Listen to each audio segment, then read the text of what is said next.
love to just keep singing. But we got some learning to do, and it's a double daf, a very good one. Some interesting material today for sure. Let's light up the darkness. Who's in the house? Yehud in South Carolina, Bill in Missouri, Paul in the Great Northwest, David in South Bend, Karen in Northern California, Sharon in New Jersey, Lucy in Minnesota, Bella in Florida, John in Maine, Jonathan in Thousand Oaks, Melissa in Great Neck, Guy in Ohio, Paula in Chicago, Joe in the Inland Empire, Belle in Texas, saying, I'm Yisrael Chai, the nation of Israel lives. Marjorie says shalom. Ella says shalom. Frank in San Pedro. Chaim in Florida. Aoife in Florida. Welcome, everybody. Let's do it. Our daf today, our dafs are page 89 and 90 here in Tractate Bava Kamma, the 21st volume of the Talmud. We're working our way through Chapter 8, continuing our discussion of Mishnah number 3, and God willing, we'll finish that and open Mishnah number 4 today. And as we discussed yesterday, we've sort of digressed and fallen away from the topic of this tractate, and that is paying damages, right? When somebody causes harm to another person, if a human does harm to another human, then in addition to paying monetary restitution for the damage, the actual damage that he caused, let's say the loss of a hand or an eye, we know that he's going to have to pay money, not lose his own hand or his own eye. But there is the damage of what was lost, and that would, include future earnings, etc., as well as pain and suffering, loss of livelihood during the time of recovery, pain and suffering and medical costs, I said that, and humiliation. Humiliation we're especially going to talk about today. Okay, we picked this up a few paragraphs into page 89a. When Rav Papa and Rav Huna, the son of Rav Yehoshua, came from the study hall of Rav, they said, we learned a source for the ordinance of Usha. We discussed Usha yesterday. Was a city in northern Israel that the Sanhedrin relocated up to Usha after the Second Temple was destroyed. And the Sanhedrin was initially in Yavne, and then later it moved around various cities in the north, including Tiberias and Usha. Okay. So there were certain ordinances passed in Usha, and we're discussing one of them. So we learned a source for the ordinance of Usha that is mentioned in the Mishna on page 87a. With regard to a slave or a married woman, an encounter with them is disadvantageous, since one who injures them is liable to pay monetary damages. But if you are the one who is injured by a slave or by a married woman, then the slave or the married woman is exempt because they do not have money of their own, legally speaking, with which to pay. And if it enters your mind to say that there is no ordinance of Usha, there would be a method by which a married woman can obtain money with which to pay, as the court can have her sell her usufruct property that she brought into the marriage, that her husband has the rights to the produce of that property. Let's say she brought a field, he has a right to farm the field and take the profits of the field while they're married. But if they divorce, she takes that field with her. It remains hers. So that's called usufruct property. So if there would not be an ordinance of Usha, then there would be a method by which a married woman can obtain money with which to pay the one whom she injured, as the court can have her sell her usufruct property and give the money received to the one that she injured. It can therefore be inferred from the Mishnah that a woman cannot sell her usufruct property, which thereby proves that there was an ordinance of Usha that held that a woman cannot sell her usufruct property. Right, as we talked about yesterday, usufruct property is by definition property whose rights are split. She is the owner, she has legal title to that land, right? She is the actual owner of the land, but her husband has the rights to use the land. So the question we were discussing yesterday, can she sell land that her husband has the right to use? Now, maybe she can't sell land in such a way that somebody else could use it, since those are the husband's rights and she can't sell that, they're not hers. But maybe she can sell the land in the sense that when her husband dies, then the person who bought the land will also get the use of the land. But this ordinance of Usha held that a wife cannot sell her usufruct property. Now the Gemara seems to have held that. And the Gemara responds, and according to your reasoning, though indeed there is an ordinance of Usha, and she cannot fully sell her usufruct property, she should nevertheless be able to sell her usufruct property for the financial advantage, i.e., the purchaser will pay her for the future rights to the property in the event that she gets divorced or widowed, when the land would come back to her. Now, if she dies before her husband, then that land will pass to the husband. And this person who would be purchasing it from her, that's why he's saying he's not really getting title to it. He's getting the financial advantage of it, meaning it's a speculative investment. It might pay off, it might not. For him to actually receive the land, she has to outlive her husband or divorce from him. And he's taking a risk that won't happen. And that's why he would buy it for a discounted price. So that would assume that he's able to do that, right? Somebody can buy a wife's usufruct property. But it seems like the ordinance from Usha either said you can't do that, or it said, you can't sell it because you can't sell the whole thing, but maybe you can sell, the financial advantage. You just can't sell it outright now. Let's see. And according to your reasoning, though indeed there is an ordinance of Usha, and she cannot fully sell her usufruct property, she should nevertheless be able to sell for the financial advantage, i.e. that the purchaser will pay her for the future rights to the property in the event that she gets divorced or widowed, and she will give that money to the one that she injured. So rather, it must be that when she sells her property at a discount, she would use that money to pay the one whom she injured. So rather, it must be that the Mishna is discussing a case where she does not have usufruct property of which she can sell the future rights. So too, there is no source from the Mishna for the ordinance of Usha, as the Mishna is discussing a case where she does not have usufruct property to sell. So the Gemara questions the ruling of the Mishnah. Why does the Mishnah assert that a married woman will not have money with which to pay, but she should sell the financial advantage of her ketubah and give the money received to the one injured, right? Any married woman has a ketubah, because by Jewish law, if a Jewish woman's marrying a Jewish man, he has to give her a ketubah. And the ketubah says that if she's divorced or if she's widowed, she's going to receive a certain amount from the husband or his estate. So she has the right to some amount of money, that she will receive after the marriage ends, whether by the death of the husband or through divorce.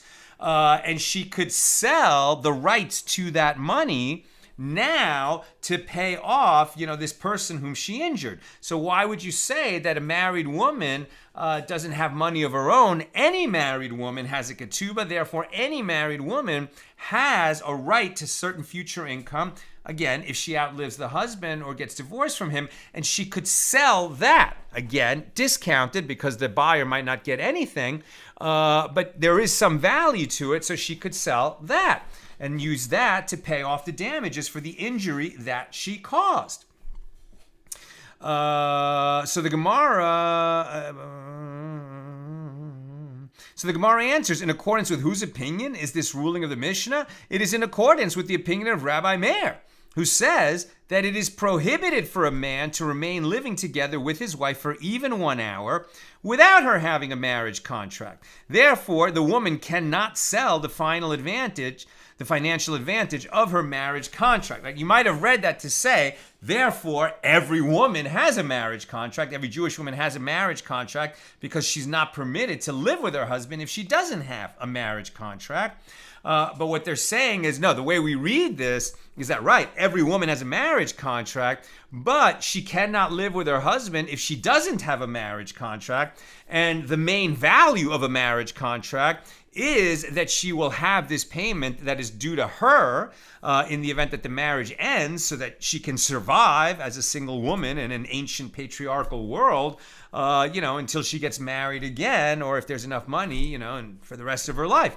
But if she doesn't have that, then she's not protected. So therefore, she's not permitted to sell the financial advantage, meaning she's not permitted to sell the right to receive that money at the end of her marriage. So the Gemara asks, and what is the reason for the ruling of Rabbi Meir? It is so that she will not be demeaned in his eyes, such that he will easily divorce her, meaning the ruling that a woman is not permitted to live with a man unless she has this marriage contract. And what is the reason that every Jewish woman must have a marriage contract in her marriage with a Jewish man? It's so that her husband, who has the unilateral right to divorce, right? Under Jewish law, the husband can divorce, the wife can't.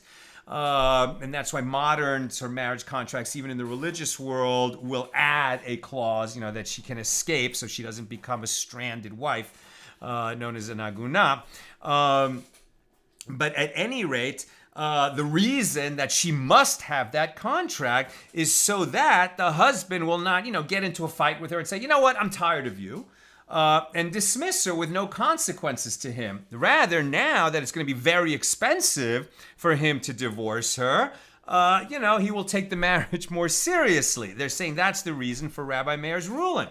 And the Gemara asks, if that is the reason, then here, when she sold her marriage contract to others, right, the right to receive this payment in the future, the husband will not easily divorce her, as if he would divorce her, those who purchased her marriage contract will come and collect the payment of her marriage contract from the husband. From the point of view of the husband, it makes no difference if he has to pay her or someone that she sold the ketubah to. Either way, he has to pay. So it makes no difference to the husband whether he'll have to pay the marriage contract to her or to the purchasers. Therefore, the reason for the ruling of the Mishnah cannot be based upon the statement of Rabbi Meir. Rather, the reason she is not required to sell the financial advantage of her marriage contract in order to pay damages to the person that she injured is that the financial advantage of her marriage contract is mere words, i.e., it's not a specific possession, but a legal entity that simply creates the possibility to collect its value at a later date. And mere words are not mortgaged for payment of debts. In this case, her debt to the injured party. And the Gemara questions this assertion. Why not? Why is financial advantage not mortgaged? They are words that are sold for dinars. In other words, if I owe you money, because I borrowed $100 from you, what is the evidence that I borrowed $100 from you? Let's say I gave you a promissory note that says Sal owes you $100. That promissory note, it's a financial instrument. You could sell it to someone else, right? And so, they would take on the job of collecting the $100 from me. But in essence, it's mere words, right? You'd be selling the words of the promissory note, which really represents this obligation that I owe you. So why can't you sell that, right? They are words that are sold for dinars. Since the financial advantage of her marriage contract has a market value, it is mortgaged to pay the debt to the injured party. So rather, she is not, so that's not the reason that we don't require her to do this, to sell her financial advantage in order to pay damages to the person that she injured. Rather, the reason she is not required to sell the financial advantage of her ketubah is because of the statement of Shmuel. What does Shmuel say?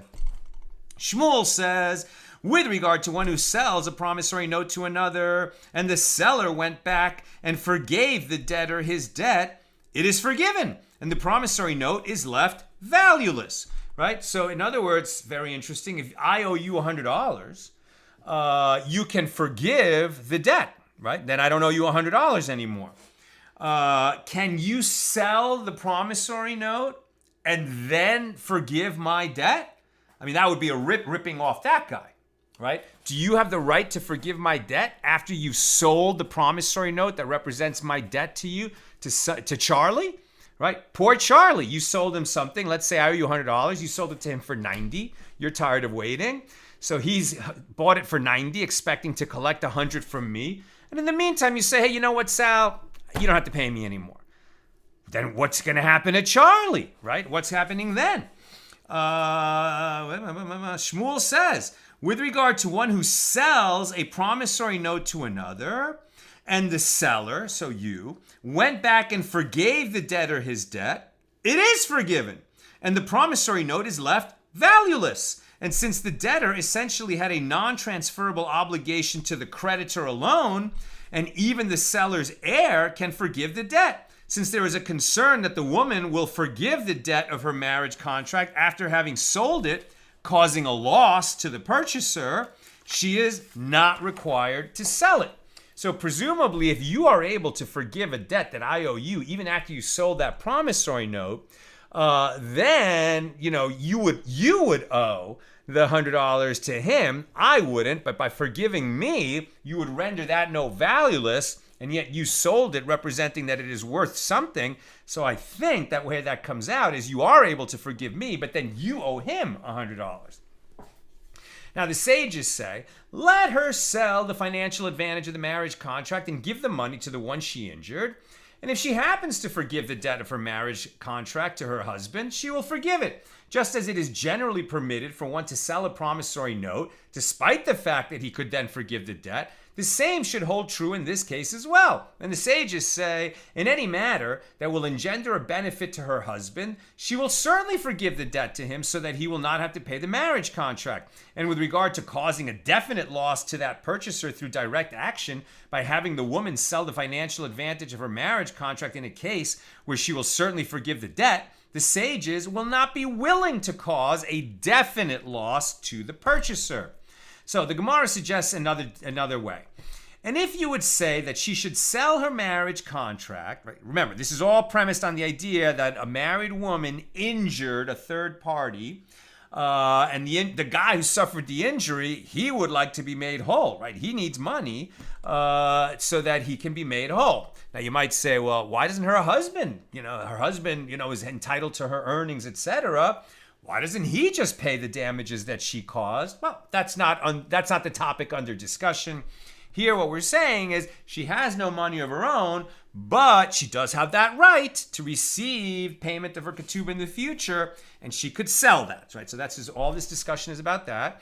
And if you would say that she should sell her marriage contract directly to the one whom she injured, right? Not sell it to some third party to get money to pay damages. What if she just gives her the rights to her contract to the person that she injured in order to receive the money for the financial advantage, so that even if she were to forgive the debt of her marriage contract with regard to her husband, the one she injured would not lose anything, as now as well she is not giving him any payment. So one could respond that ultimately, in any matter that will engender a benefit to the husband, she will certainly forgive the debt with regard to him. And we do not trouble the courts to supervise the sale of the financial advantage without cause, meaning in situations which the majority of the time are unlikely to benefit the injured party in any way. So the Gemara asks, and now we're on page 89b, but if the reason she does not sell the financial advantage of her ketubah to obtain money with which to pay the injured party is that she would then forgive the debt of the ketubah, vis-a-vis her husband, then with regard to that which is taught in a baraisa, Tosefta 922, and similarly, in a case where she was the one who injured her husband, she has not lost her ketubah as a result, as he does not collect compensation from the properties she brought into the marriage that are enumerated in the ketubah. So why does she not lose it? Let her sell the financial advantage of her marriage contract to her husband in order to obtain the money to compensate him for that injury that she caused him. As if she will forgive the debt of her marriage contract with regard to her husband, there will be no loss for the purchaser, i.e. her husband, right? It's getting a little bit muddled, but you see the idea. Now, if the injured party is her husband, okay, so legally speaking, she damaged him, she owes him money, she has no money of her own, but she has this right to future money that she will get if her husband widows her, or if he dies and she's left a widow and she'll get it from the estate, or if they divorce, the husband owes it to her.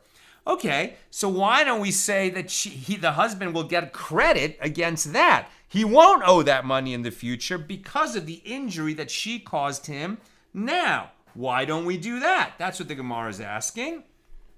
And the Gemara answers, this Baraisa is certainly in accordance with the opinion of Rabbi Meir, who says that it is prohibited for a man to remain living together with his wife for even 1 hour without her having a ketubah.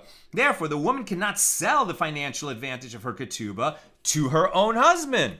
And the Gemara asks, and what is the reason for the ruling of Rabbi Meir? It is so that she will not be demeaned in his eyes, such that he will easily divorce her. And here, if she were to sell the ketubah to him, to her own husband, well, he would then divorce her and collect the properties listed in the marriage contract as payment for his injuries from her. If that is so, even now, where she does not sell her ketubah to him, he will divorce her, and once she is divorced, he will collect the properties listed in the marriage contract as payment for his injuries from her. Preventing her from selling the ketubah to him will not serve as an impediment to his divorcing her if she owes him money because of the injury. So the Gemara answers, the Baraisa is discussing a case where there is a large sum recorded in her ketubah, so that because of that slight sum due to him as compensation for his injuries, he would not be willing to lose the large sum that he would have to pay were he to divorce her. Therefore, the marriage contract does serve as an impediment to his, divorcing her on a whim. So the Gemara suggests, But if in fact the Baraisa is discussing a case where the sum recorded in her ketubah is larger than the sum recorded in a ketubah required by Torah law, right? So remember when we were in tractate ketubot, and we talked about that there's a minimum amount that any woman is entitled to get, and I think it was that a woman who's never been married gets 200 dinars in her ketubah, and a woman who is divorced or widowed is entitled to 100 dinars in her ketubah, and that's the minimum amount. Now, the husband and wife, before they enter into this contract, the ketubah is a marriage contract, they might agree to a much higher sum, but they cannot agree to a lower sum. So the Baraisa is discussing a case where there is a large sum recorded in her ketubah, right? So that he's not, just because she owes him a little bit of money as damages for an injury, he's not going to divorce her in order to get that, but he's going to have to pay this huge amount of money that he agreed to in their ketubah. So the Gemara suggests, but if in fact the Baraisa is discussing a case where the sum recorded in her ketubah is larger than the sum recorded in a ketubah required by Torah law, well then let them establish her ketubah at the sum of a ketubah required by Torah law, and with regard to the other additional sum, let her sell that to her husband as payment for his injuries. Since she will be left with a ketubah of standard value, they would be allowed to remain living together, right? Because we said that she cannot live with her husband if she doesn't have a ketubah in place. What kind of ketubah? Minimally, one that stipulates that she'll receive the minimum amount that the sages stipulated. And the Gemara answers, the Baraisa is discussing a case where the sum recorded in her ketubah is not larger than the sum recorded that is required by Torah law. And that payment for his injury was assessed to be 4 dinars. And because of a gain of 4 dinars, the husband would not be willing to lose 25 dinars, which is the value of a ketubah required by Torah law. Now, didn't we say it was 100 and 200? Then we must be talking about different kinds of dinars, right? 25, some explain this is referring to 25 sela coins of state coinage, which is the equivalent of 100 dinars, right? So they're actually talking about a ketubah worth 2,500 dinars. Now the Gemara asks, but with regard to that which is taught in the latter case of the Baraisa, just as she does not sell her marriage contract, she does not sell her ketubah to obtain money to pay damages while she is under his authority, i.e. married to him, so too she does not lose the value of her ketubah to pay damages while she is married to him. But there are times when she will be found to have lost the value of her ketubah. And what are those circumstances? It would be a case where the sum recorded in her ketubah is larger than the sum recorded in a ketubah by Torah law. In that case, she would be obligated to sell the portion of her ketubah representing the additional amount in order to obtain money with which to compensate the one that she injured. So Rava said in response, in the latter clause of that baraisa, we arrive at the stipulation in the ketubah that the male offspring inherit payment of their mother's ketubah, and it is not discussing the sale of her ketubah in general. It's a special provision in a ketubah that her male offspring are going to, be entitled to the value of her ketubah if she dies, right? Because the husband might have multiple wives, and she wants to make sure that what accrues to her will now accrue to her children and not, to his children by other wives. And this is what the Bryce is teaching. So just as the law stipulates that a woman who sells her ketubah to others does not lose the future implementation of the stipulation in the ketubah that the male offspring inherit payment of their mother's ketubah, and Rava clarifies, what is the reason for this? The need for money is what caused her to sell it under duress. She injured somebody. She needs money to pay that. She has a large ketubah, so she's going to sell the right to a portion of her ketubah. So the need for money is what caused her to sell under duress, and she did not intend to abrogate her son's rights to inherit the property in the future. So Rava continues his explanation of the Brisa. And so too, a woman who sells her ketubah to her husband does not lose the future implementation of the stipulation in the ketubah that her male offspring inherit payment of her ketubah. And what is the reason for this? The need for money is what caused her to sell it under duress. So we're not going to have a ruling which is going to result in her abrogating the rights of her children, because that is stipulated in the ketubah and you can't work your way around it. New subject. The Gemara returns to the earlier discussion and suggests, shall we say that the issue of whether or not there was an ordinance of Usha which instituted that a wife cannot sell her usufruct property, whether or not this existed is actually a dispute between the Tanaim, the sages of the Mishna. As it is taught in one Baraisa, Canaanite slaves that the woman brought into the marriage as usufruct property are emancipated by having a tooth knocked out or an eye blinded by the woman, i.e. the wife, as is the law when the owner of a slave knocks out the slave's tooth or blinds his eye. But they are not emancipated by having a tooth knocked out or an eye blinded by her husband. And it is taught in another Baraisa, the slave is not emancipated if his tooth was knocked out or his eye was blinded, neither by the husband nor by the wife. Why not? If you own a Canaanite slave, and thank God slavery's been abolished for thousands of years, but if you owned a Canaanite slave when slavery was practiced, and you, whether by accident or on purpose, blinded, knocked out an eye or a tooth, then by Torah law, the slave goes free. So she brought this slave into the marriage. The husband has the right to the labor of the slave while they're married. So according to the first Baraisa, if she knocked out the tooth or eye of the slave does go free. According to the second Baraisa, but not the husband, right? Because the husband only has the rights to the labor, not actual title to the slave. But under the second Baraisa, neither the husband nor the wife will make the slave go free if either one of them knocks out the slave's eye or tooth, presumably because neither one of them has full ownership of the slave. So the Gemara analyzes.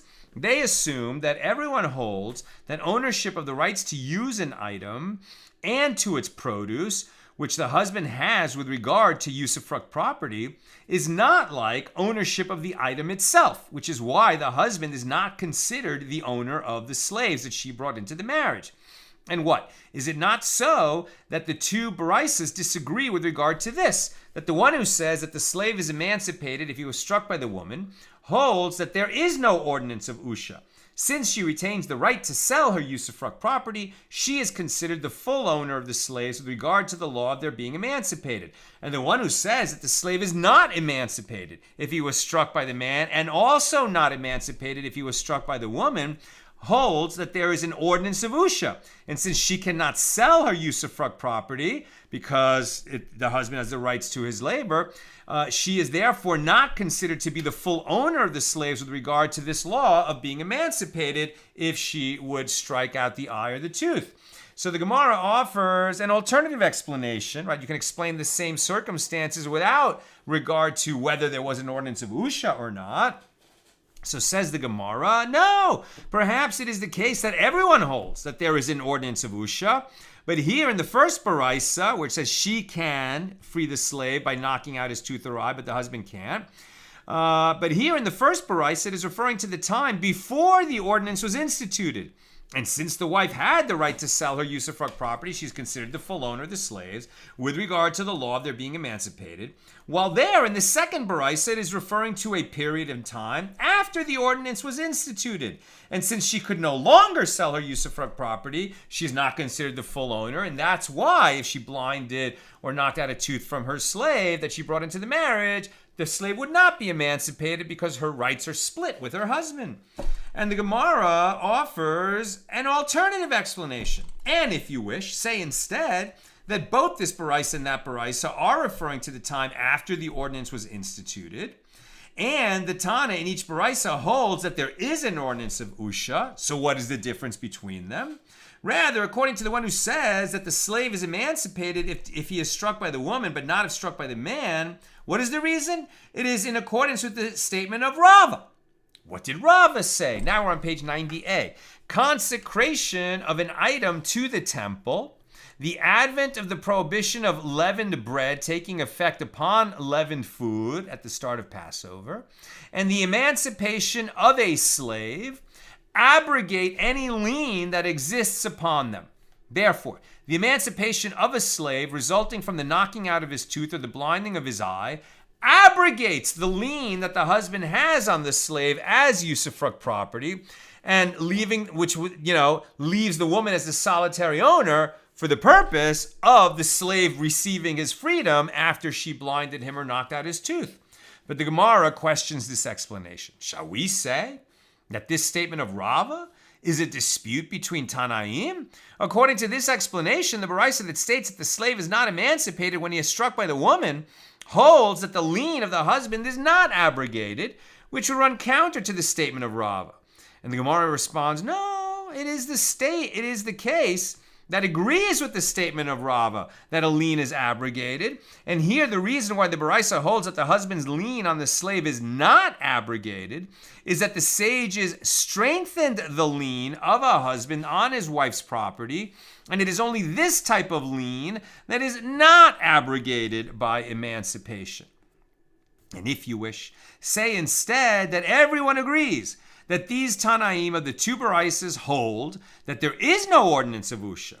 And what they disagree about is whether ownership of the rights to use an item and to its produce is like ownership of the item itself. In this case, the husband enjoys the usage of the slave while the wife owns the slave himself. And the Baraisa that rules that the slave is not emancipated when struck by the woman holds that the husband is also considered to be an owner. And the Baraisa that rules that the slave is emancipated when struck by the woman holds that the husband is not considered an owner. The right to the slave's labor does not raise him to the level of an owner of the slave. And the dispute with regard to the question whether ownership of the rights to use an item and to its produce is like ownership of the item itself is with regard to the issue that is the subject of a dispute between Tanaim. As it is taught in a Baraisa, in the case of one who sells his Canaanite slave to another, and he contracted with him that the sale is effected on the condition that the slave will serve the seller for 30 days before he is transferred to the purchaser. You can buy the slave, but he's going to work for me for 1 month before you can take possession of him. The outcome of this sale is that during those 30 days, the original master enjoys the usage of the slave, and the purchaser is the owner of the slave. So it sounds very similar to the wife is the owner of the slave and the husband has the right to the labor. Here, the seller has the right to the labor and the purchaser is the owner. Now, as detailed in the Torah, Exodus 21, verses 18 through 21, if one strikes another and the injury leads directly to the victim's death, the one who struck him is liable to receive court-imposed capital punishment. And this ruling does not apply in the case where a master strikes his Canaanite slave and the slave lingers with his injuries for more than a day or two, and then he dies, in which case the master is exempt from court-imposed capital punishment, right? But notice that even at a time when slavery was practiced, and we're talking about a Canaanite slave, which is a permanent servitude, if a Jew struck his Canaanite slave and the man died on the spot, the owner is liable to capital punishment, right? He committed murder and he's liable to be executed for it. That is a severe, disincentive to, so mistreating a slave that you would end up killing the slave. I think we've all seen movies about the way that slavery was practiced in America, tragically when it was practiced here. And I think it was not uncommon for slaves to die during their slavery because they were so abused by the master. But if they did that, that would have been violating a biblical law that you cannot kill your slave and you will be put to the death penalty for doing that. All right. But, if the slave recovered somewhat from the wound and then perished later so that it's unclear whether the wound caused the death or not, then capital punishment would be off the table. At any rate, why are we discussing this law now? Here we go. The Baraisa addresses who is considered the owner of the slave with regard to this law in the situation, right, where the seller retains the right to use the slave for a month before the purchaser takes possession of the slave.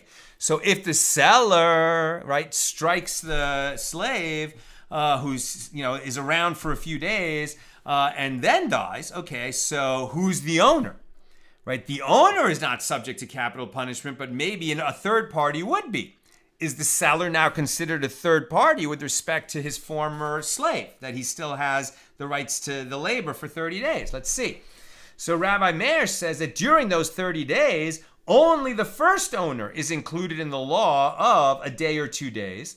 Rabbi Meir holds that the slave lingered after being struck. So Rabbi Meir holds that in this case, the first owner is included in this exemption because the slave is under his authority, as he enjoys the usage of the slave.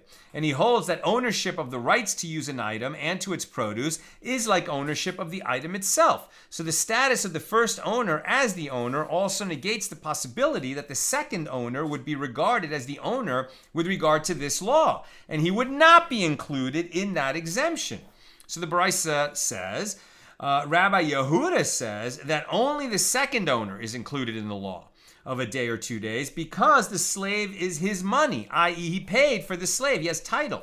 But the first owner is not included in the law of a day or two, as he holds that ownership of the rights to use an item and to its produce is not like ownership of the item itself. Therefore, the first owner does not have the status of an owner with regard to this law. And the Baraisa continues, Rabbi Yosef says that both of them are included in the law of a day or 2 days. This one, the first owner, is included because the slave is under his authority, and that one, the second owner, is included because the slave is his money. And the Gemara explains the reasoning of Rabbi Yosef. He is uncertain with regard to ownership of the rights to use an item and to its produce, if it is like the ownership of the item itself, in which case only the first owner would be exempt, or if it is not like ownership of the item itself, in which case only the second owner would be exempt. And where there is an uncertainty in a case of capital law, what do? The ruling is to be lenient. Therefore, neither of them would receive court-imposed capital punishment in this case. Rabbi Eliezer, within that same Baraisa, says that both of them are not included in the law of a day or 2 days, and both of them would receive court-imposed capital punishment. This one, the second owner would be liable to receive it because the slave is not under his authority. And that one, the first owner, would receive it because the slave is not his money. So Rabbi Eliezer holds that one is required both to own the slave himself and enjoy the usage of the slave in order to be included in this exemption. That if the slave was, survived for a few days after being struck and then died, that you'd be exempt from the death penalty. But that only applies to an owner who owns both the title and the usage. The Gemara notes that Rava said, what is the reason for the opinion of Rabbi Eliezer? The verse states, notwithstanding, if he continue a day or two, he shall not be punished, for he is his money. Exodus 21:21. And Rabbi Eliezer understands this to be referring to a slave that is his money alone, a slave that is unique to him, and therefore this exemption does not apply to one who does not have total ownership of the Canaanite slave. And the Gemara asks, in accordance with whose opinion is that which a Maimar says, who says, if there was a man or a woman, i.e. a husband or a wife, who sold the wife's usufruct property, which is owned by the wife but used by the husband, then they did not accomplish anything, as the sale does not take effect. So according to who is this? In accordance with whose opinion is this statement? It is in accordance with the opinion of Rabbi Eliezer from our Baraisa, who holds that one is considered to be an owner only if he owns the item itself and enjoys the usage of that item. And the Gemara asks, who is the Tana who taught that which the sages taught, that one who is half slave and half free man, right? Somebody who was a slave that was owned by two partners, and one of the partners emancipated him, but the other didn't. So he's half owner of himself and half owned by the remaining partner. And similarly, a slave belonging to two partners are not emancipated when injured by one of their owners in one of their extremities that do not regenerate, i.e. the 24 extremities whose injury by an owner would emancipate a slave. So who holds like that? Rav Mordechai said to Rav Ashi, this is what the sages say in the name of Rava. This is in accordance with the opinion of Rabbi Eliezer. Unless you have total ownership, you can't emancipate and you can't sell. So he explains, didn't Rabbi Eliezer say that the term, his money, indicates a slave that is unique to him? Here too, since the verse states with regard to the emancipation of a slave resulting from his master striking him, and if a man smite the eye of his slave, Exodus 21:26, and this is referring to his slave that is unique to him, therefore this law of emancipation would not apply to a slave not fully owned by one master. And with that, the discussion of Mishna number 3 ends. Right? So we went pretty far afield from where we started. Right, when Mishna number 3 was originally talking about damages, right? Mishna number 3, right, was talking about how we measure, right, these other kinds of indemnity, right? The loss of livelihood, pain and suffering, humiliation, etc. And then we ended up talking about, well, what if you injure a slave? Who are the damages owed to? And then we talked about, well, who is a slave, who is considered a slave, what laws apply to a slave because they don't have, parents and they don't have lineage. And then that led to, well, can they be qualified as witnesses or not? And it just kind of like spiraled further and further away from the law of damages. And we never actually got back to our topic. We just kind of stayed on ownership and who owns what, vis-a-vis a slave, vis-a-vis a field, vis-a-vis husbands and wives in marriage, and that discussion has just ended. Now we're back to a Mishnah here in Tractate Bava Kamma, so we're going to get back to our discussion of damages. So the Mishnah number 4 here in chapter 8, one who strikes another must give him a selah. Rabbi Yehuda says in the name of Rabbi Yosei HaGalila that he must give him 100 dinars, right? And what is this selah? Rashi explains that this selah, as well as the other sums mentioned in this Mishnah, are set amounts that the sages instituted as payment for humiliation that was suffered. And as with all other injuries, the assailant must also pay the other 4 indemnity payments. Others say that no, this includes the whole payment. So we're not defining what a selah is yet. We'll get to that. But at any rate, the Mishnah says that if you hit another person, right, and what's important about this is even if you don't injure them, right? So even if you don't injure a person and there is no bruise and the pain is not so terrible, but let's say you slap them in the face in public, So you have created humiliation.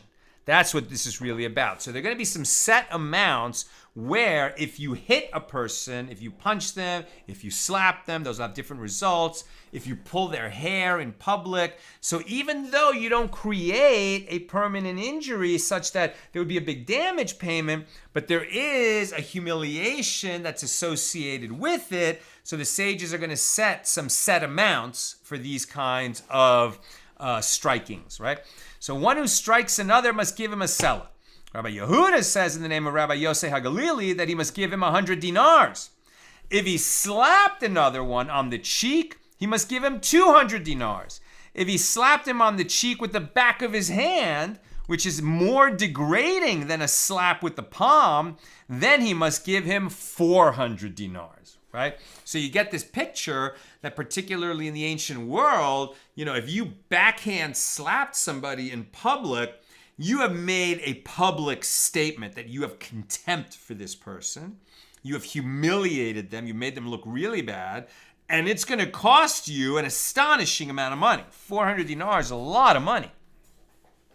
If he pulled his ear or pulled out his hair or spat at him and his spittle reached the person, or if he removed the other's cloak from him, or if he uncovered the head of a woman in the marketplace, in all of these cases, he must give the injured party 400 dinars. Now we're on 90b.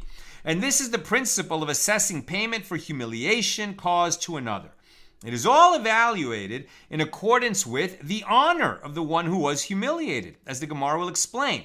Rabbi Akiva said, even with regard to the poor among the Jewish people, they are viewed as though they were free men, right? So slaves have a different measure, if any, of humiliation. But even if they were indentured servants, right, Hebrew slaves, still, if you slap them, they're viewed as free people, but who lost their property and were impoverished, right? So interestingly, a rich Jew or a Hebrew slave, they're all judged the same way.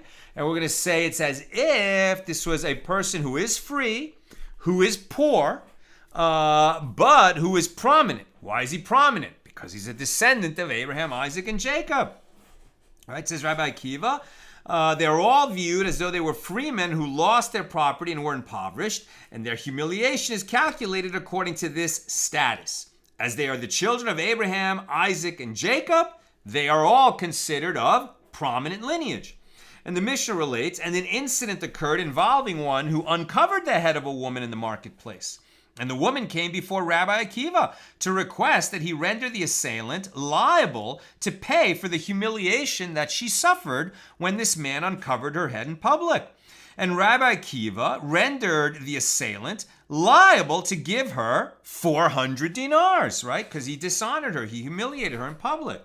So the man said to Rabbi Akiva, "My teacher, give me time to pay the penalty." So Rabbi Akiva gave him time. The man then waited for her until she was standing by the opening of her courtyard, and he broke a jug in front of her. And there was the value of about an isar of oil inside the jug, a small amount.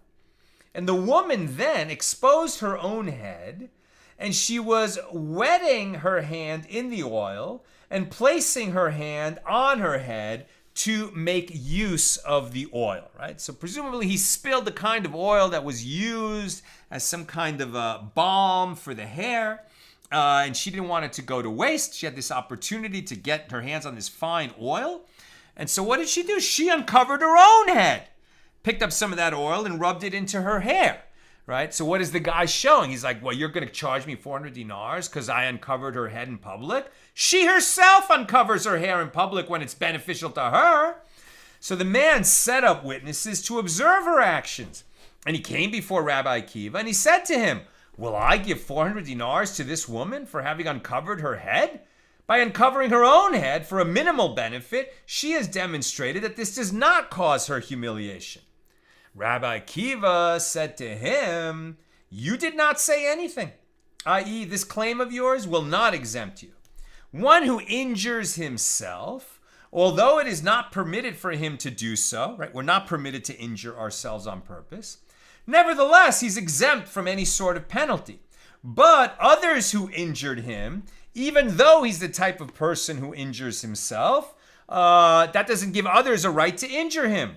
So they would, if they do injure him, they're liable to pay him. And in this case as well, the man was liable to compensate the woman for shaming her, despite the fact that she did the same to herself. And similarly, one who cuts down his own saplings, although it is not permitted for him to do so, as this violates the prohibition of "you shall not destroy" in Deuteronomy 20:19, is nevertheless exempt from, so if he destroys his own saplings, he's exempt from any kind of penalty. But if other people destroy his saplings, they have to pay him. Even though he's the sort of person that would do it to himself, it doesn't mean that others are off the hook when they do it to him. That's the Mishnah. Now the Gemara. And the Mishnah teaches that according to the opinion of Rabbi Yosei HaGalili, one who strikes another must pay him 100 dinars. And the Gemara clarifies this opinion. A dilemma was raised before the sages. Did we learn in the Mishnah that he must pay 100 dinars of the Tyrian or the Tyrian coinage? Or did we learn in the Mishnah that he must pay 100 dinars of state coinage, which is worth 1/8 of Tyrian coinage, i.e. 12.5 dinars of Tyrian coinage, right? So when you say 100 dinars, which dinars are you talking about? It's a big difference. So the Gemara answers, come and hear a proof. It happened that there was a certain man who struck another man, and the latter came before Rabbi Yehuda Nesiah to request an assessment for the humiliation that he suffered. And Rabbi Yehuda Nesiah said to the assailant, "This is I, and this is Rabbi Yosei HaGalili. Give him 100 dinars of Tyrian coinage." So the Gemara suggests and conclude from the incident that we learned in the Mishnah, he must pay 100 dinars of Tyrian coinage. And the Gemara affirms, conclude from it that this is so. Now, that was used as a proof for what do we mean by, which kind of coin are we paying when you humiliate a person. But this incident that was brought as the proof was very ambiguous. What did it mean, right? So the Gemara clarifies, what did Rabbi Yehuda Nesiah mean when he stated, "This is I, and this is Rabbi Yosei HaGalili"? If we say that this is what Rabbi Yehuda Nesiah said to the assailant, "This is I who saw you strike that man," and this is the opinion of Rabbi Yosei HaGalili, who says that the penalty for this act is 100 dinars of Tyrian coinage, therefore go and give him 100 dinars of Tyrian coinage. So is this to say that a witness can become a judge, right? This is I who saw you strike that man. So can the witness also be the judge? But isn't it taught in a baraisa that if there was a Sanhedrin that saw one kill another person, so some of them have become witnesses and testified before the others, and some of them have become judges to issue a verdict. And this is the statement of Rabbi Tarfon. But Rabbi Akiva says they are all witnesses to the act, and a witness cannot become a judge.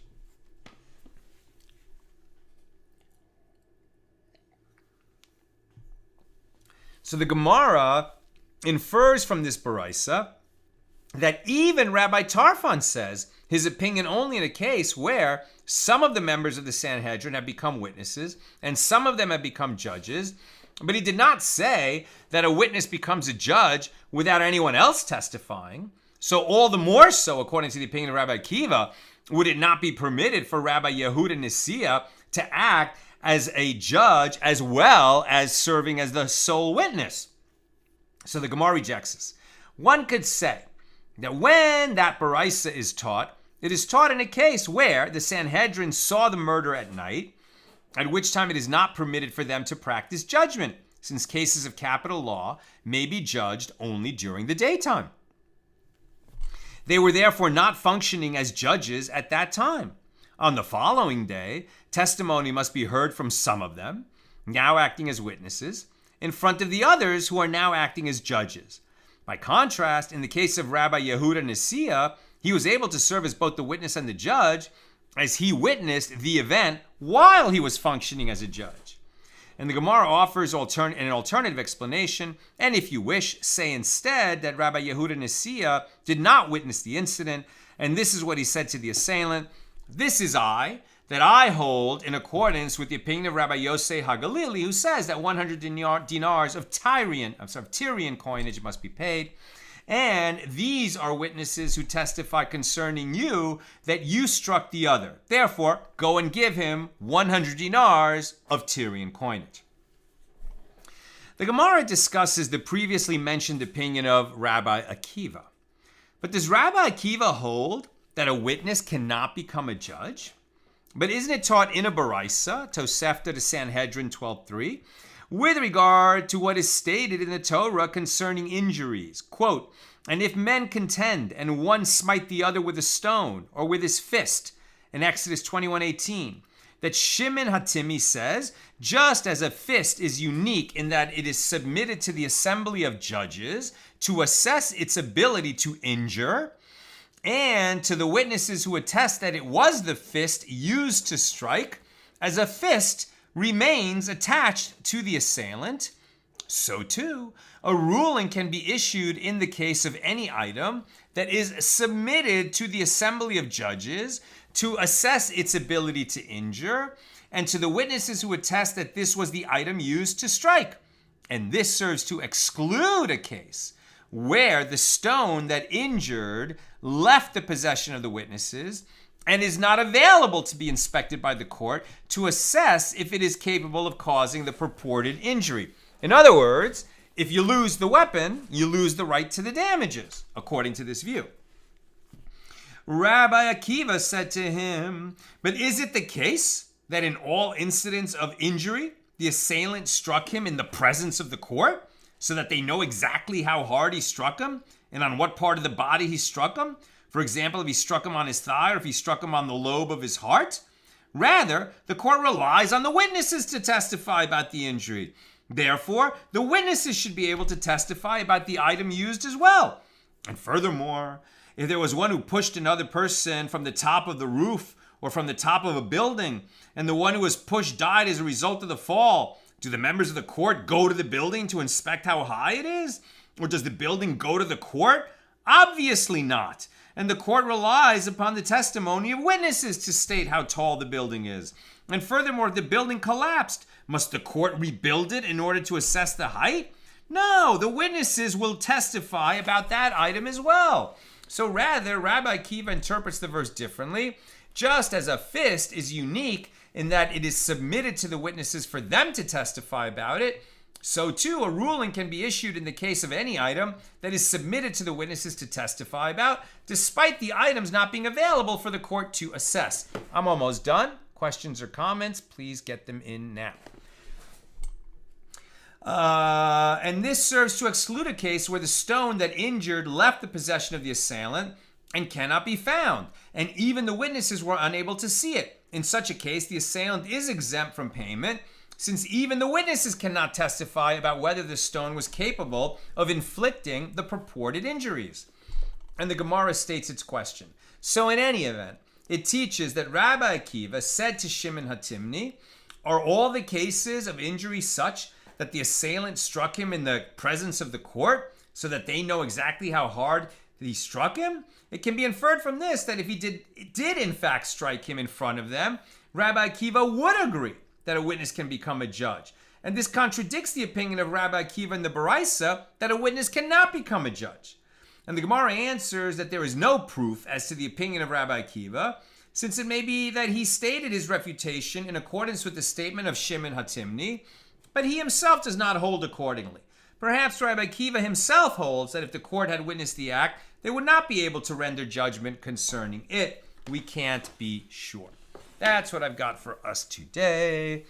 Just a few questions. Jonathan, somewhat off topic. When the Gemara asks, is this dispute between Tanaim? What is implied? Does it mean we can't resolve them, or that the resolution is left to us? Not necessarily. It might be that there was a dispute between Tanaim that existed, for a certain amount of time, and eventually it was resolved. But just as we retain minority opinions when the majority rules, we might preserve, what was originally a dispute between Tanaim, even if it was resolved later.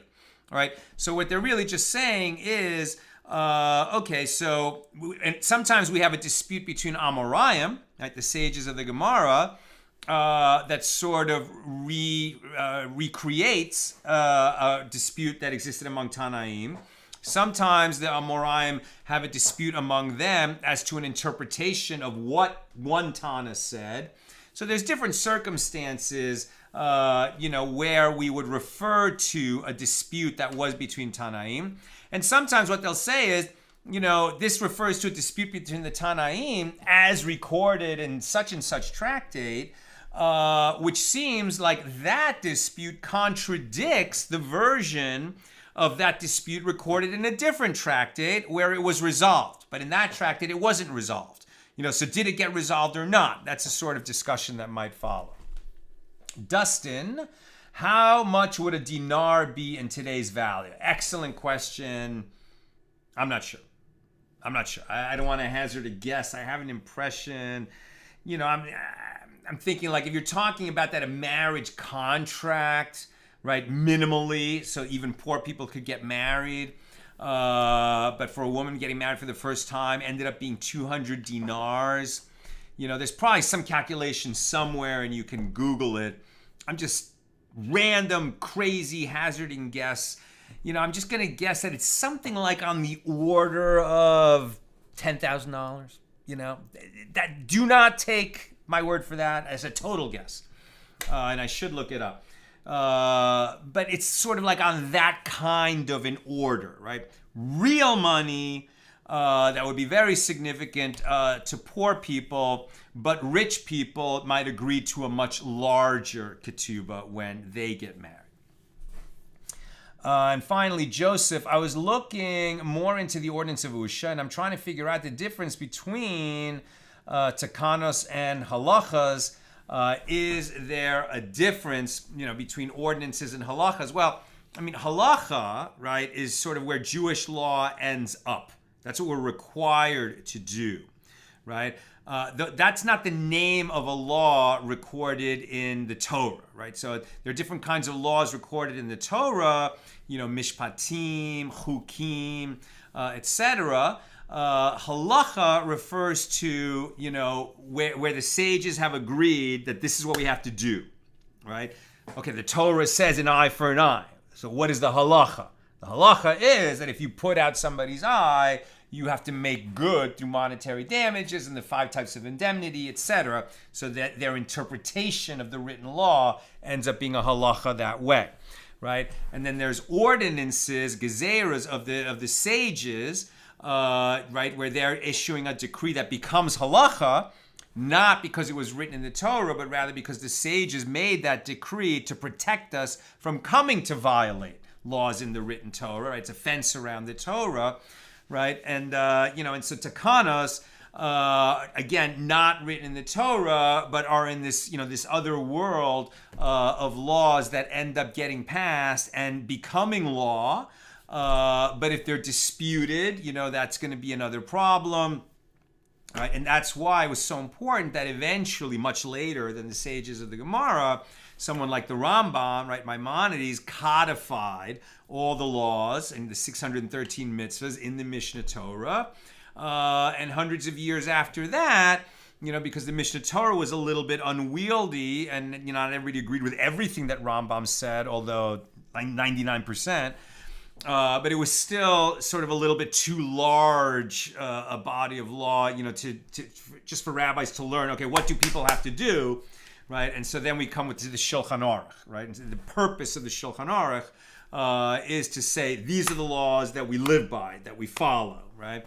And there's still going to be new cases that come up that are unclear, and that's why there are great rabbis in every generation that are poskening rabbis that say, well, this is what the halacha would be in this new case that we haven't seen before. Hopefully that's helpful. With God's help, we're together again tomorrow, Friday, at the regular time, noon Pacific. Have a great night.